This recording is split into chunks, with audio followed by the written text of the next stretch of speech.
Hello, my name is Bill Haley. This is for Haley 2024, the movement's government reform ideas.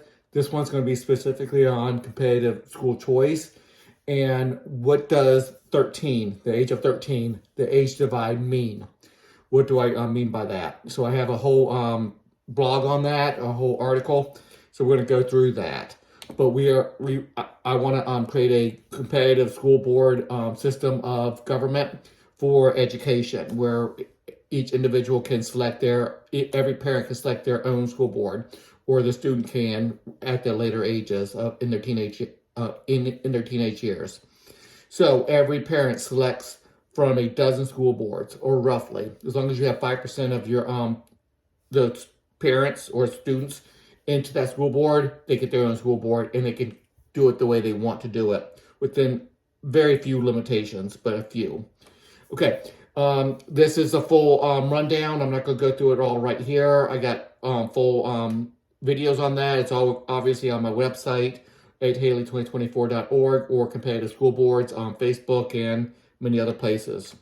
You got about a dozen different bullet points about it. So you can pause and read through the bullet points if you wish to, and we can go from there. But okay, for the age divide, the 13. Before the child turns 13, they should not have any ability to do any contracting whatsoever. The parents make up 100% of their choices. At the age of 13 through 18, the child slowly gains some of the ability to make some of their choices. We do that now in current law to some degree, but I'm putting it into law and into actual law if this gets passed. So before a child turns 13, all agreements and contracts for educational funding must be made through the parents, contracting with the parents' future income or the education tax. After the age of 13, the teenager must be included and agree to any contract for the teenager's future income or educational tax. So tax is going to be done differently, or education funding will be done differently within this. Every school board will decide how they want to do it, whether they want to do flat out fees, or they want to do an education tax, a percentage of somebody's income. There's a lot of ways to do education and get funding for education. There's share loans, which I'll share later in other videos, or you can look at my website for that, or Facebook page. There's a lot there. Okay, so let's keep on going. If a parent enrolls their children from kindergarten through the age of 12, so at the earlier ages, all funding for that has to be based off the parent's income. So the parents' property taxes, parents' income taxes, the parents' sales taxes, whatever the case may be. Sales taxes getting a little bit complicated. Okay, so anything until the age of 12 is all done by the parents. None of that can be put onto the child. It's the parents' responsibility up to the age of 13. And obviously, 13 through 18, they share that responsibility. Then after 18, it's clearly the individual's choice that was a child once they're 18. Okay, if a parent enrolls a child from kindergarten through age 12 in the public school system or in this new competitive school system, they accept funding, or during that school system, they in that school board, however they do their taxes, it all has to be on the parents. Okay, they are accepted. So the parents have to make their agreements. They are accepted, and thus they are obligated to pay a portion of their education tax. So if we could continue on with the current system of funding, where we pay taxes, then they have to pay taxes for their long term, whatever the education tax is, which is for life, roughly about $10,000 to $12,000 a year, about $1,000 a month on average per household. That's how much the education tax is. When you have to add all of it, it's highly diversified, so you don't know exactly where it's coming from all the time. But property taxes and the sales taxes and the income taxes, it all adds up. Teenage students must accept the obligations of their future education tax, or of the future education tax on them, in order to attend the public school system or receive funding from the government systems. So there's a lot of ways to do funding in the system, But anything before the child turns 13 has to be strictly on the parents. And anything after 13, now the parents can take some of it if they wish, but it can be on the student as well. So they are realizing at age 13, 14, 15 that they are actually paying for that with their future income, that they are doing that. Right now, they don't have a choice. They have about $1,000 a month repayment tax for their education throughout their whole life. On average, that's the average household amount. So about roughly $1.2 trillion going to education throughout all of America. There's maybe about 110 or so million households. That gives a roughly about $10,000 to $12,000 per household on average. Obviously, the rich and the corporations pays part of that. And in this way, it will still do that to some degree as well, through different mechanisms. But let's keep on going.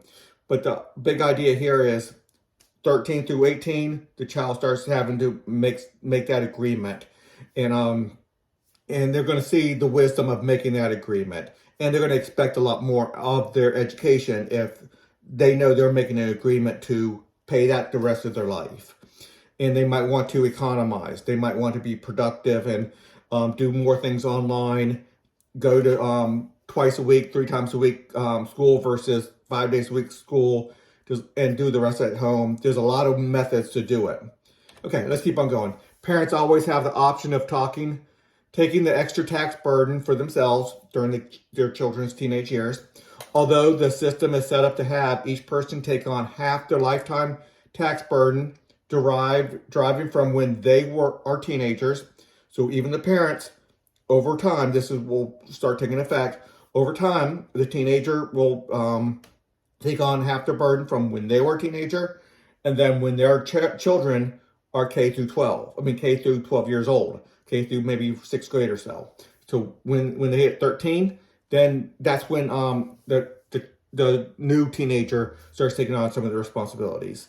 So that's just what that's supposed to be. So you take on the burden for your children under the age of 12, and for yourself from 13 through 18, and if you go to college and everything else, 13 through whatever.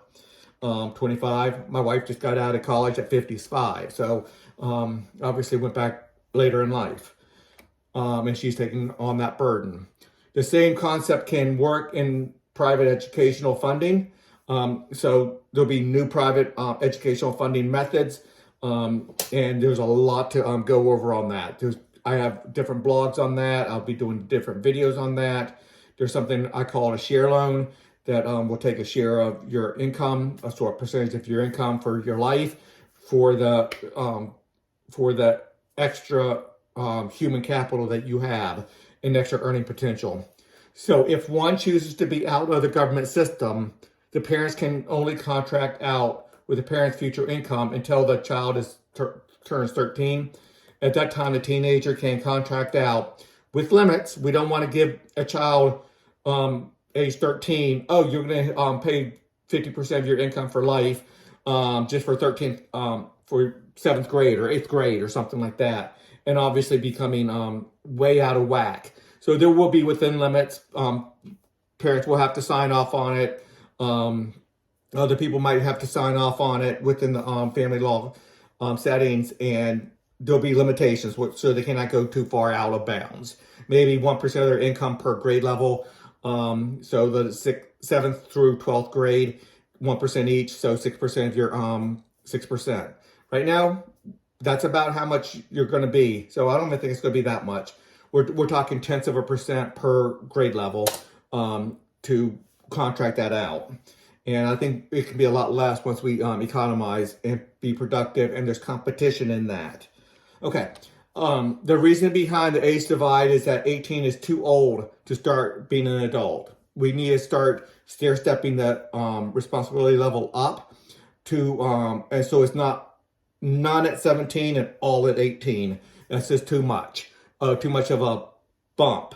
I like to say I educate or parent within the funnel. The funnel being the widest amount of responsibility at age 17, smallest amount of responsibility at age 1 or 2, and obviously give that child liberty and gaining liberty throughout their child and until they're 18, especially going 15, 16, 17, really opening that up within boundaries and the wisdom of the parents and the children.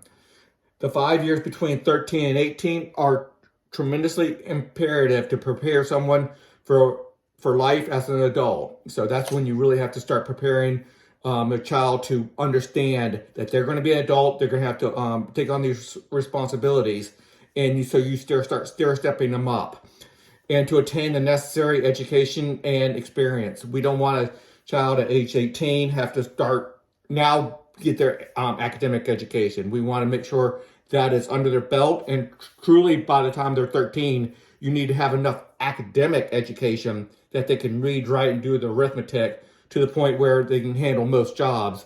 And 13 through 17, 18 is when they need to start learning that skill. And obviously, if you need to be a doctor or something to that great degree, age 22 or so would get you there. After 4 years of college, or actually, I think graduate school should start around 19, 20.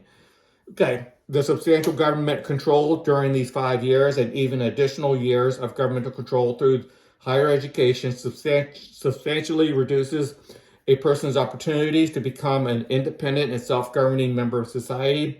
So government takes over too much of responsibility, and we need to let the child make some mistakes, make their own choices, but I say put limitations around them at that point in time, get the wisdom of their parents and others in their community that they trust and that has gone through this. So we'll be going through competitive school boards. So every school board will have advisors and counselors, and not just the ones they have now, where it's government controlled. These are competitive. So the ones that really do better are going to be used by more parents and by more schools and school boards. Okay, while 13 years old might be too young to make all the adult decisions, that's when we need to start stair-stepping them up. So start stair-stepping them a little bit per year from the 13. So 13 to F, you don't make all your adult decisions, but there's wisdom in steadily increasing that responsibility through these 5 years.